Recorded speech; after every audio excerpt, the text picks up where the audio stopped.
Boa tarde a todos. Sejam todos muito bem-vindos. Que nesse momento sejamos todos envolvidos com a luz e o amor do Mestre Jesus. Vamos elevar e acalmar os nossos pensamentos e vamos agradecer às equipes espirituais que prepararam este ambiente para a nossa chegada. Vamos agradecer também ao nosso mentor individual, este amigo e protetor que está sempre conosco, em todos os momentos da nossa existência.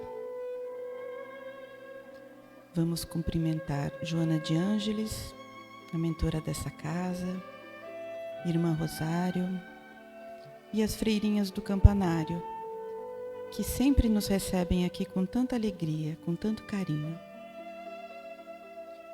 Vamos nos ligar agora com Maria de Nazaré, a doce Mãe de Jesus, que nos abraça carinhosamente e o nosso coração se acalma no calor desse abraço de mãe. De mãos dadas a Maria, vamos até o Mestre Jesus. Mestre, estamos aqui reunidos em seu nome. Dá-nos forças para colocar em prática os seus ensinamentos e sermos instrumentos do bem aqui no nosso planeta. E de mãos dadas com Jesus, vamos até Deus, nosso Pai. E a Ele agradecemos tudo o que somos, tudo o que temos, e a oportunidade de estarmos aqui encarnados, vivenciando o melhor para nós, para nossa evolução. A Ele dirigimos nossa prece, pedindo que, acima de tudo, seja feita a sua vontade. Pai nosso que estás no céu, santificado seja o vosso nome. Venha a nós o vosso reino, seja feita a sua vontade, assim na terra como no céu. O pão nosso de cada dia dai-nos hoje, perdoai as nossas ofensas, na medida que perdoamos a quem nos tem ofendido. Não nos deixeis cair em tentações, livra-nos de todo o mal, que assim seja.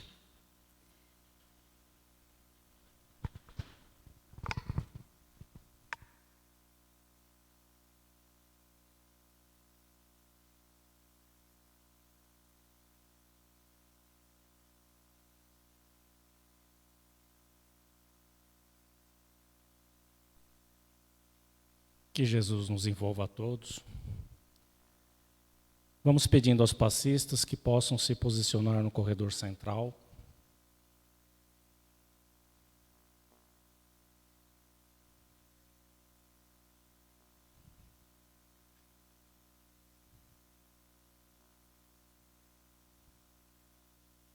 E a todos os assistidos que fechem os seus olhos, fiquem bem tranquilos e se liguem às equipes espirituais de tratamento desta casa. Os passistas iniciam nesse momento a captação das energias para o passe PL e que sejam projetadas a luz branca do Cristo sobre todos, acalmando o coração, serenando a mente, promovendo a harmonização e o equilíbrio, graças a Deus. Para o tratamento de P2, pedimos aos passistas uma nova captação e que sejam direcionadas aos assistidos desse passe. Sentamos a projeção da luz azul, envolvendo o sistema nervoso central, tratando e harmonizando todos os chakras, um a um, situados ao longo de toda a coluna. Que assim seja. Aos assistidos em tratamento de CH, e com a captação dessas energias pelos passistas, pedimos que se liguem com as equipes deste passe neste momento. Vamos sentindo a projeção da luz rosa, que envolve suavemente cada assistido, em muito amor e carinho, em muita paz, sentindo os corações serenando e se harmonizando. Que assim seja. Para o tratamento de P3B, as equipes de passe irão colher essas energias. Pedimos a esses assistidos que se liguem com as equipes deste passe neste momento.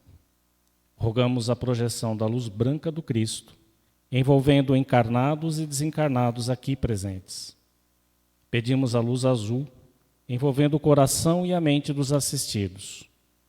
Rogamos às equipes espirituais os cortes de ligação que se fizerem necessários com a luz laser.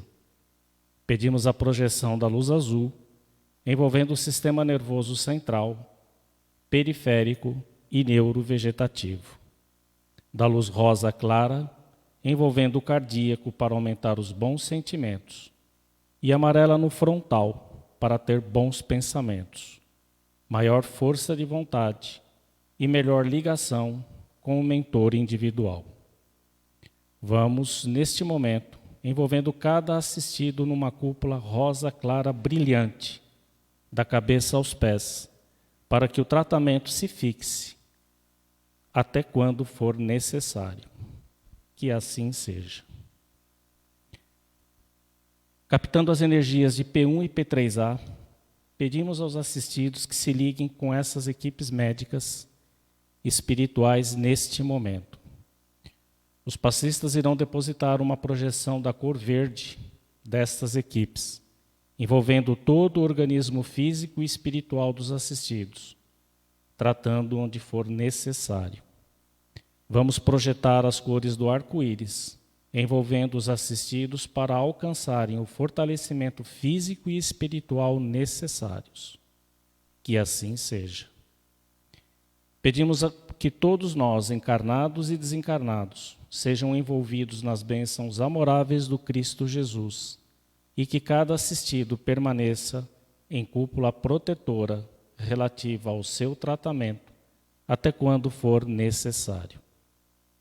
Nos ligamos agora com as equipes espirituais de tratamento infantil, Meimei e Sheila, e uma nova captação dessas energias pelos passistas, que serão projetadas, envolvendo todas as crianças em muito amor e carinho, trazendo-lhes paz e harmonia. Que assim seja. Agradecemos às equipes espirituais e de passes por todos os tratamentos realizados e convidamos a todos a abrirem suas mentes e corações para a palestra a seguir, que será trazida pelo nosso irmão Rogério, envolvendo ele em muito carinho, para que possa trazer o tema desta tarde. Graças a Deus.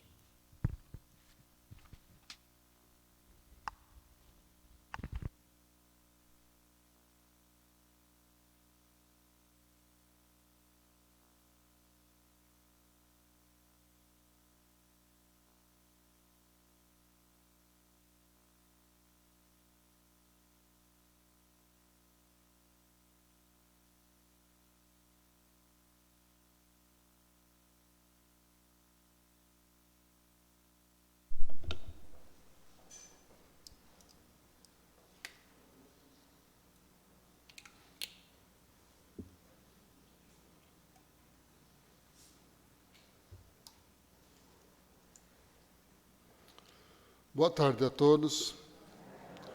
Eu começo aqui com o meu ritual, colocando uma aguinha para mim, que eu sei que eu vou precisar. Para mim é um prazer e uma alegria estar com vocês na tarde de hoje. Estudando o Evangelho de Cristo, suas lições. E o tema para o nosso estudo e reflexão de hoje é o orgulho e a humildade. O orgulho e o egoísmo são os defeitos morais a serem combatidos sempre. E as armas para combater esses defeitos, Jesus nos ensinou. É a caridade e a humildade.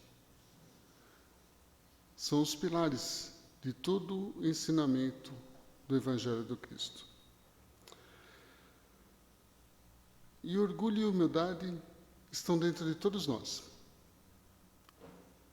Nós temos já que estamos em evolução, esse defeito, esse vício moral, o orgulho. E temos também a humildade. Esse defeito moral e esta virtude, eles atuam como um contraponto.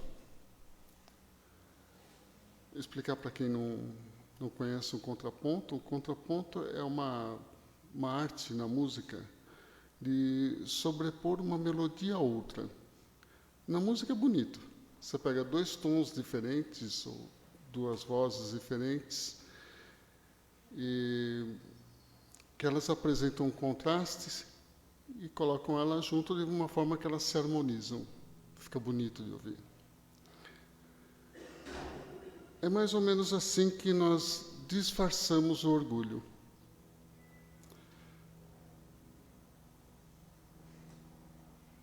Nós fazemos com que o feio fique agradável. Nós fazemos isso para que ele seja aceitável. Nós disfarçamos os defeitos. Nos dias de hoje, com tudo tão conectado, nós aceitamos e também produzimos imagens distorcidas da realidade. Isso leva à supervalorização das nossas conquistas, dos nossos potenciais, e alguns de nós até menosprezam os outros, diminuem o outro, diminuem a importância do outro para parecer mais importante. As fotos de hoje não são mais simples recordações. Não são apenas para isso, para registrar os momentos felizes. São para causar inveja, para dar impressão de importância. O orgulho passou a ser tão natural que nós chegamos a não perceber o seu mal, aceitá-lo ao invés de combatê-lo. E o orgulho arraigado e profundo, ele produz a falsa ideia de sermos superiores aos outros. Há pessoas que têm orgulho até de ser o pior. Por exemplo, isso a gente vê muito em consultórios médicos, em clínicas.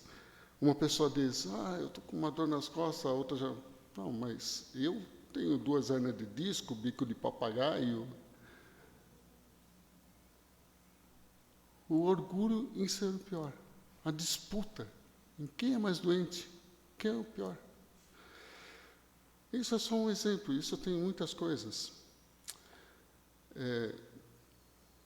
Em casas espíritas também, uma pessoa diz, olha, eu acho aquela outra pessoa tão bacana, humilde, de uma humildade digna.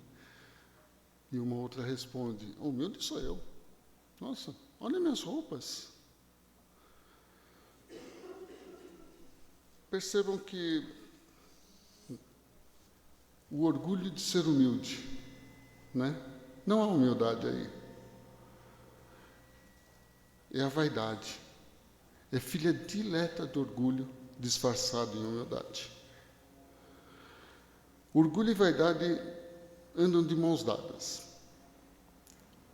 O orgulho diz assim, eu sou melhor que os outros. E a vaidade completa, eu quero que todos saibam disso.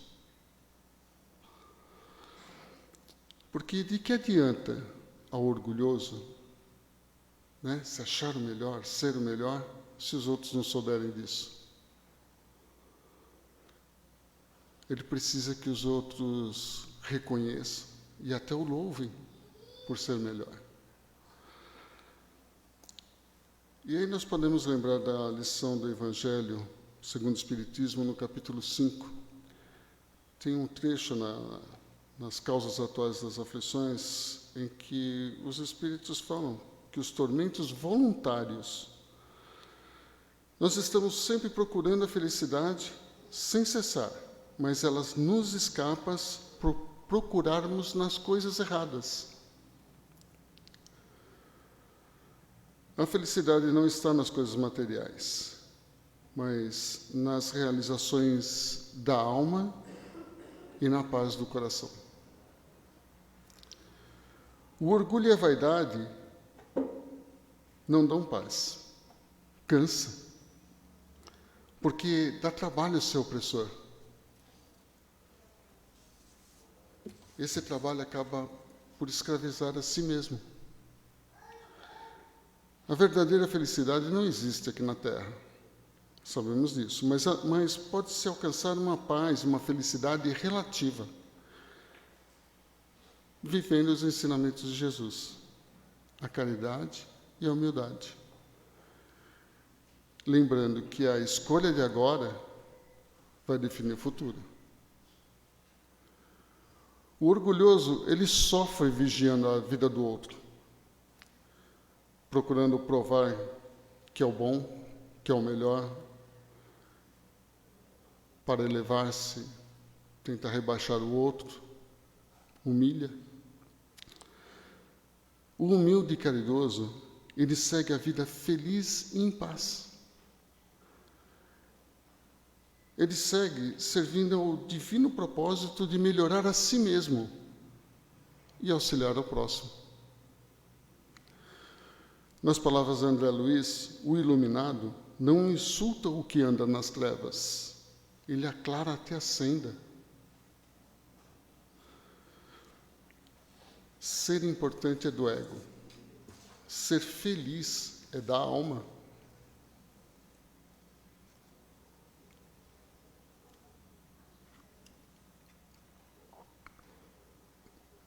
O domínio das más inclinações é indicador do próprio avanço.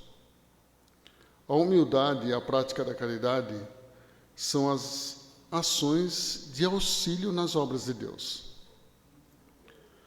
E nada escapa aos olhos de Deus. Trabalhar nas obras de Deus também não quer dizer que precisa fazer muita coisa, né? Pensar em trabalhar nas obras de Deus parece uma coisa muito grandiosa. Vamos lembrar das palavras de Chico Xavier. Ele diz que o Cristo não pediu muita coisa. Ele não exigiu que escalássemos o Everest ou fizéssemos grandes sacrifícios. Apenas pediu que nos amássemos uns aos outros. O orgulhoso, montado em seu ego exacerbado, ele se acha o melhor. Assim, há patrões, muitos patrões se achando melhor que os empregados, chefes de família se achando melhor do que a esposa e os filhos, filhos se achando superiores aos pais. O que há são egos inflados, egoístas por todo lado. E todos podem aprender a deixar a sua humildade expandir-se e superar as suas más inclinações. Tanta gente se esforçando para ser o maior, mas os verdadeiramente grandes conhecem a sua insignificância. Lembrando as palavras do Cristo, aquele que quiser ser o maior, que seja um servidor, e aquele dentre vocês que quiser ser o primeiro, que seja um escravo. Procurem seguir o meu exemplo, pois eu não vim para ser servido, eu vim para servir. O espírito de maior envergadura que nós conhecemos encarnou aqui entre nós para nos dar o exemplo, suas lições, para servir e não ser servido. E tem uma história do Chico Xavier, que ele estava pensando nisso, na sua insignificância perante o universo. E ele parado, ele observava os vermes na terra, e apareceu Emmanuel para ele. O que você está fazendo? Ele falou assim, observando esses vermes, eu estava pensando, eu sou como eles. E Emmanuel disse a ele, não insulte os vermes. Eles não param para reclamar, seguem fazendo o seu trabalho.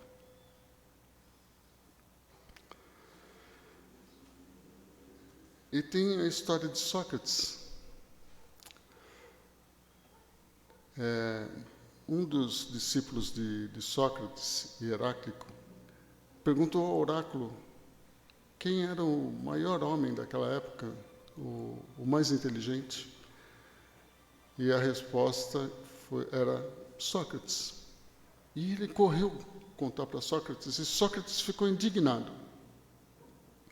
Sócrates falou, não, isso é um absurdo e eu vou provar que ele está errado. Mas naquela época, quem discordasse da pitonisa, do oráculo, era condenado à morte. Mas mesmo assim, Sócrates estava disposto a provar que era um erro, achar que ele era o maior. E ele falou, olha, o ferreiro, ele pega o ferro bruto e ele produz armas, ele produz objetos de arte, e eu não sei fazer isso. Como eu posso ser o mais inteligente? O ourives faz isso com ouro, o escultor com as pedras, e tantos outros pelo caminho onde ele andava, ele percebia que eles faziam coisas que ele não sabia. Mas cada pessoa que ele chegava ao ferreiro, o ferreiro dizia, sim, é verdade, eu sou maior, porque eu sei fazer isso e muito mais. E assim foram os outros também. Então ele percebeu que essas pessoas, eles se ufanavam de conhecimentos que eles não tinham, além daqueles que eles possuíam.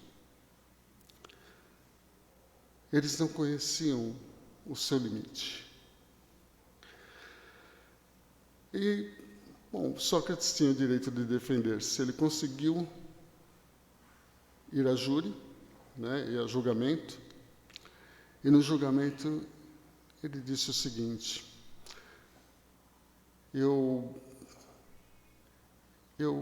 reconheço um erro quando eu discordei do oráculo. Porque eu percebi homens, outras pessoas aqui que têm outros conhecimentos que eu não possuo. Mas eles se engrandecem e não reconhecem o que eles não conhecem. Então é importante conhecer o seu limite. Aí ele reconheceu que naquele momento, naquela época e naquela região conhecida, ele era o homem mais inteligente. Ainda assim, ele não se reconheceu como o maior daquele tempo, como o maior do mundo. Mas em sua defesa ele falou, não, aqui e agora, pelo que eu conheço das pessoas daqui, sim, eu sou mais inteligente porque eu conheço o que eu não sei. Daí vem aquela frase que é atribuída a Sócrates, só sei que nada sei. A grandeza do espírito de reconhecer a sua insignificância. Daí a frase também, conhece-te a ti mesmo, tão defendida por Santo Agostinho no Livro dos Espíritos, na questão 919. E o primeiro passo para a reforma íntima, para melhorar, para evoluir, é reconhecer como é atualmente. Eu digo como é atualmente porque é como está, porque nós estamos em transformação contínua. Estamos sempre em evolução. E é preciso reconhecer as qualidades que precisa melhorar, as virtudes que precisa desenvolver e os defeitos que precisam ser combatidos.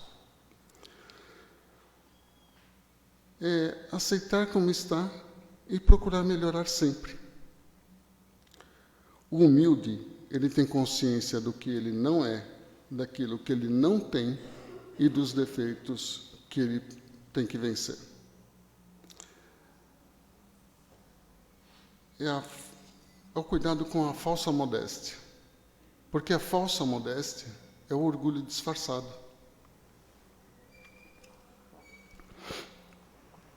Em João, capítulo 13, versículo 13, Jesus diz, vós me chamais de mestre e senhor.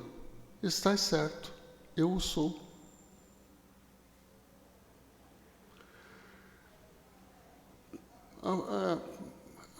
a primeiro modo, nós vemos essa frase, dá a impressão de um orgulho, mas não. As palavras do Cristo eram isentas de orgulho. É o reconhecimento do humilde em ser o que ele é. Agora imagine se ele usasse de modéstia. Vocês me chamam de mestre e senhor? Não, que é isso? Esse não sou eu. Como teria sido a missão?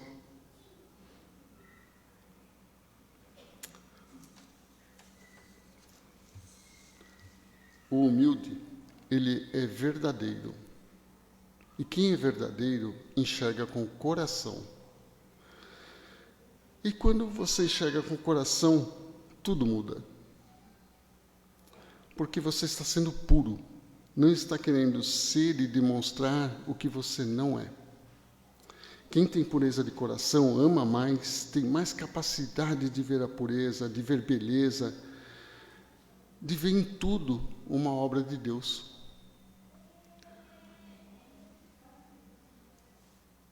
E vamos lembrar outras palavras do Cristo. Bem-aventurados os pobres de espíritos. Porque o pobre de espírito quer dizer aquele que se empobrece das vaidades e do orgulho. Se torna humilde. Esses são os pobres de espírito. É isso que quer dizer pobres de espírito. E no trecho do Evangelho diz: trouxeram a Jesus algumas crianças para que ele as tocasse. E como seus discípulos as afastavam com palavras rudes, aqueles que as haviam trazido, Jesus repreendeu-os, dizendo: deixam que venham a mim as criancinhas, não as impeçam, pois o reino dos céus é para aqueles que se assemelham a elas. Ele não quis dizer fracos e ingênuos, mas fortes e puros, pessoas de perdão fácil. Já viram como uma criança perdoa fácil? A simplicidade de uma criança. Ele quis dizer que devemos retirar de nós qualquer sentimentos impuros, a linguagem descuidada, os pensamentos vulgares, as ações desonestas, e que devemos adquirir a brandura, a candura, a simplicidade e a humildade das crianças.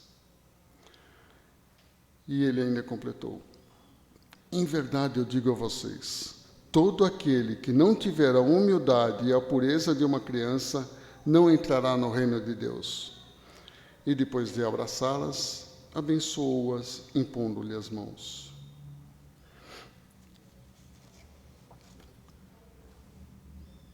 A pureza de coração é inseparável da simplicidade e da humildade.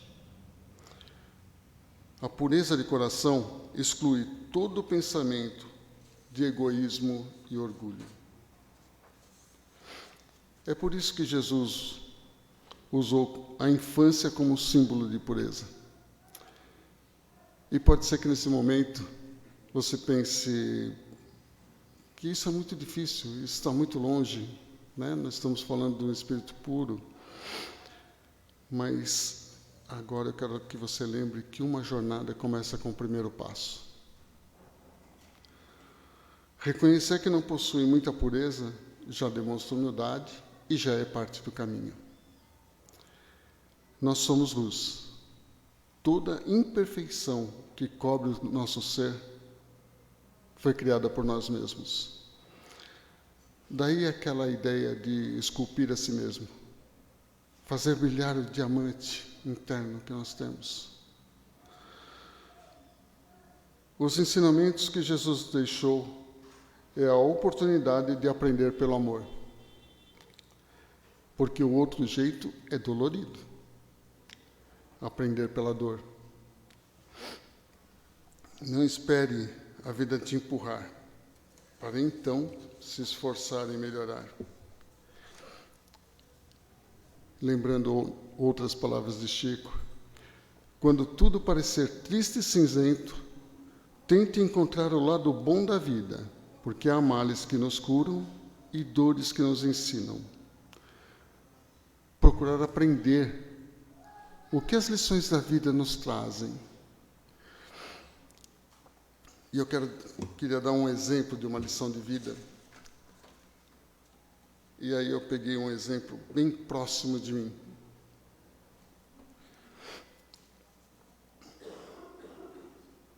Meu pai, ele era um poço de orgulho e vaidade. Meu pai era um homem bruto e ignorante. Ele xingava, ameaçava,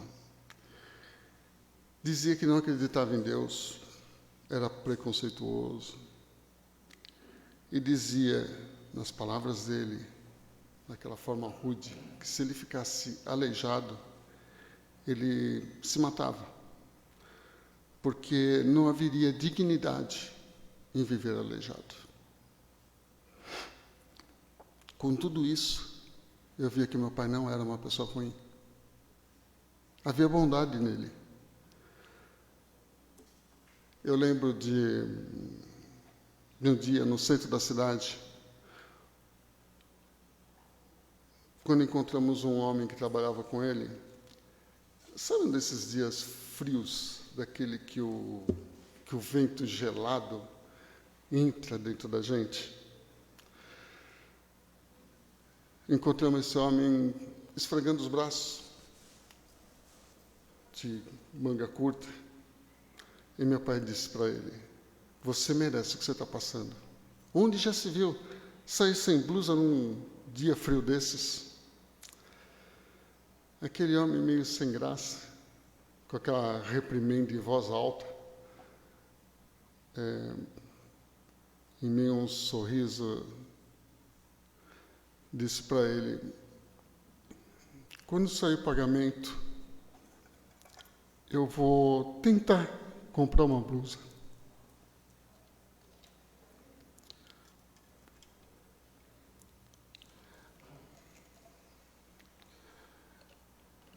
Olha, o meu pai, naquele momento, tirou a sua blusa, estendeu, falou: olha, fica com essa. Eu não gosto dela. Eu tenho outras melhores. E, além disso, eu estou indo para casa. Daqui a pouco eu estou em casa. Você, eu sei que mora longe.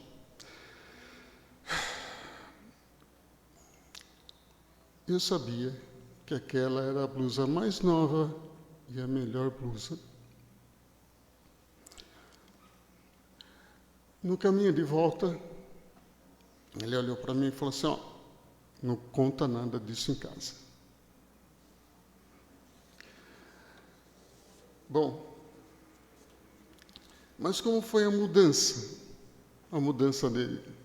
Porque, embora ele tinha gestos de bondade, ele tinha bondade nele, ele era aquele orgulhoso e vaidoso. Mas ele ficou doente e acabou precisando amputar uma perna. Ele foi obrigado a ficar em repouso por um longo tempo. Assistia tudo que era programa de televisão. Dentre eles, vários programas religiosos.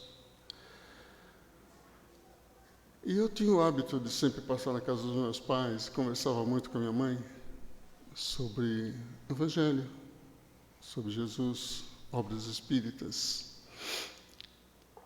Minha mãe ficou doente e eu passei aí muito mais. E falávamos muito das obras espíritas e passamos a falar do tratamento à distância, da água fluidificada. Bom, meu pai passou a conversar com a minha mãe sobre o que nós conversávamos. Ele não conversava diretamente comigo sobre esses assuntos, mas depois que eu saí, ele ia conversar com ela, ela me contava. Ele passou a pedir água fluidificada para ele.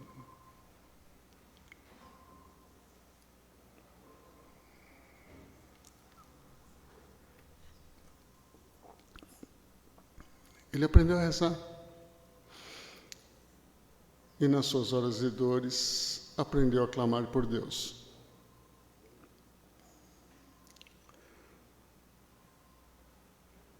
Bom, minha mãe teve um AVC e ficou acamada. E tínhamos cuidadoras para cuidar dela, trocá-la na cama. E teve um dia que a cuidadora não pôde ir. E aí não conseguimos ninguém para substituir. E eu pensei, bom, eu vou lá, vou ver o que eu posso fazer, como eu posso ajudar. Quando eu cheguei na casa dos meus pais, que eu fui abrir a porta, tinha uma cadeira encostada na porta. Então fez um enorme barulho quando eu fui abrir a porta. E eu escutei meu pai gritar lá do quarto, não entre aqui.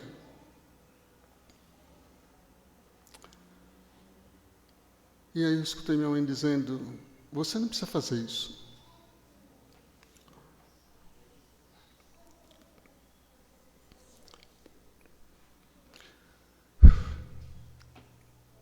Ele disse, se eu estou aqui ainda, é para te servir.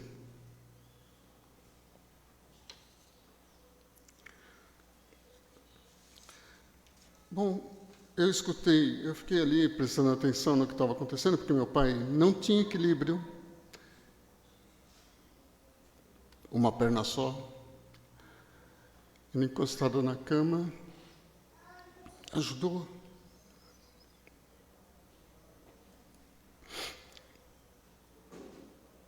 Cuidou, limpou.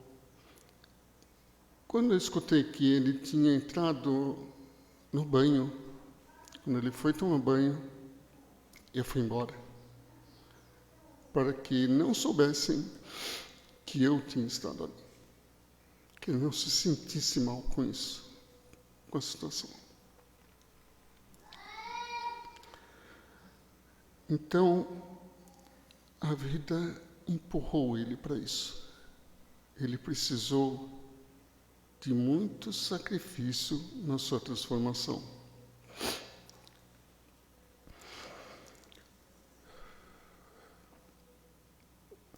Eu vi quanto sofrimento foi necessário para a transformação de todo aquele orgulho e vaidade. Em 19 de agosto de 2014,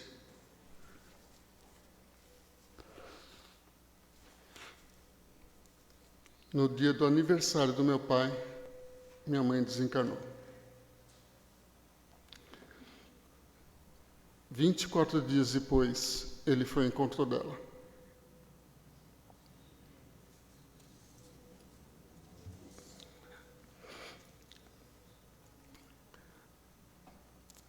Esse foi o meu desafio, contar para vocês uma história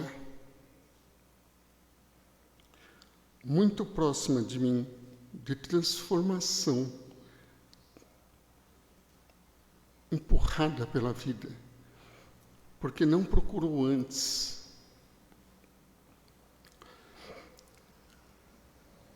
Uma história bíblica de transformação assim é a história de Paulo. Paulo, às portas de Damasco, viu um clarão. Jesus lhe pergunta, Paulo, por que me persegues? Vejam que Paulo era um romano, doutor das leis, tinha prestígio, dinheiro, posição social. Ele era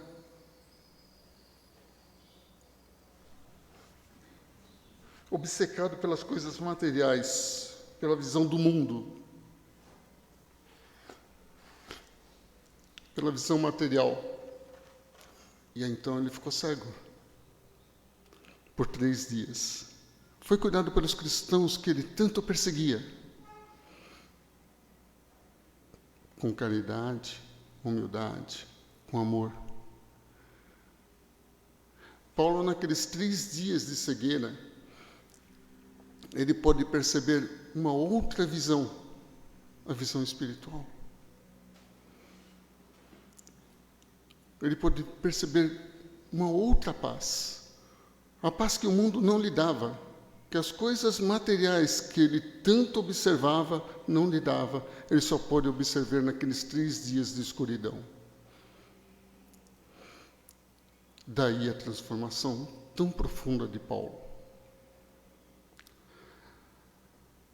Emmanuel diz: quando plantares a alegria de viver nos corações que te cercam, em breve as flores e os frutos da tua sementeira te enriquecerão o caminho.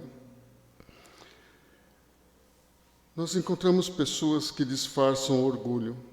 Há pessoas que se esforçam por um cargo, às vezes numa instituição filantrópica, às vezes até numa casa espírita, numa instituição religiosa, mas para se sentir poderosa. Orgulho disfarçado. Pessoas que fora dos olhos que as aplaudem são rudes, são pessoas de difícil trato. Eu vou encerrar com mais uma história que demonstra orgulho e humildade. E para mim também sempre foi uma história difícil de contar, mais uma dessas que me emociona. Porque eu conheci essa história quando eu ainda era criança, no Centro Espírita em São Caetano. É a história do Tião. No Centro Espírita, Tião, homem simples, bondoso, humilde, procurava sentar-se nas últimas fileiras. No púlpito, um homem bem vestido falava com a autoridade de quem conhecia a doutrina. Eram bonitas as palestras e Tião gostava de assistir. Na esquina desse centro havia um bar. E como tinha um desnível na frente, tinha um degrauzinho. E Tião ficava ali, sentado, tomando uma cerveja e observando o movimento da rua. E aquele palestrante passava por ali e vendo, criticava. Tião, já te falei para não ficar em frente de boteco, tomando bebida alcoólica, vai tanto nas palestras, não aprende nada, não? Tião não discutia. Ele apenas sorria com afabilidade, como dizendo: eu te compreendo. O tempo passou, o palestrante desencarnou. Recebendo no plano espiritual, ele queria privilégios. Dizia ao mentor que o amparava que queria falar com o seu superior. Foi quando ele viu uma luz passando, a caminho de uma dimensão superior. Aí ele questionou: posso encontrar-me com aquele espírito? Eu fazia palestras, fazia tantos trabalhos sociais, certamente ele vai me reconhecer. E o mentor lhe responde: ele o conhece, sem dúvida. Ele gostava de assistir às suas palestras. Mas quando você estiver preparado, você vai poder encontrar com ele. Aquele é o Tião. E o palestrante indignado: mas por que ele com tanta luz e eu aqui? E o mentor lhe responde: porque ele fazia tudo quanto você pregava. Humildade é servir com amor. Caridade é amor em ação. Muito obrigado a todos.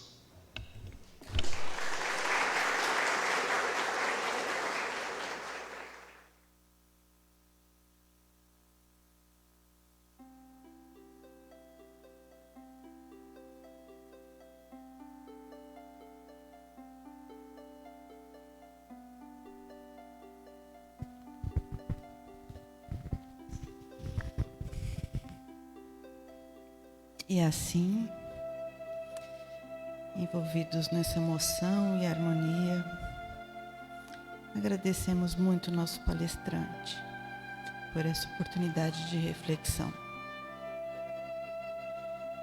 Que suas lições nos acompanhem e nos inspirem por sermos melhores a cada dia na busca do reino de Deus dentro de nós.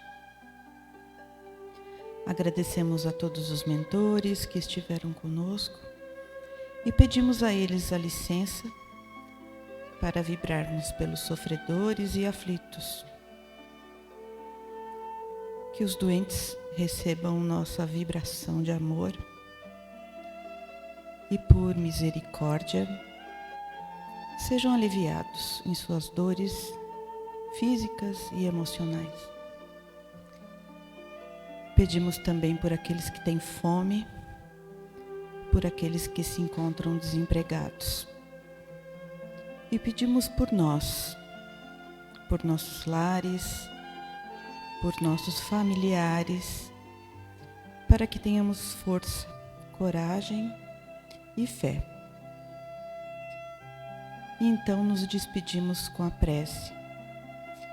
Infinito e eterno Espírito do bem, dai-nos novas forças para que possamos corrigir e destruir os nossos defeitos.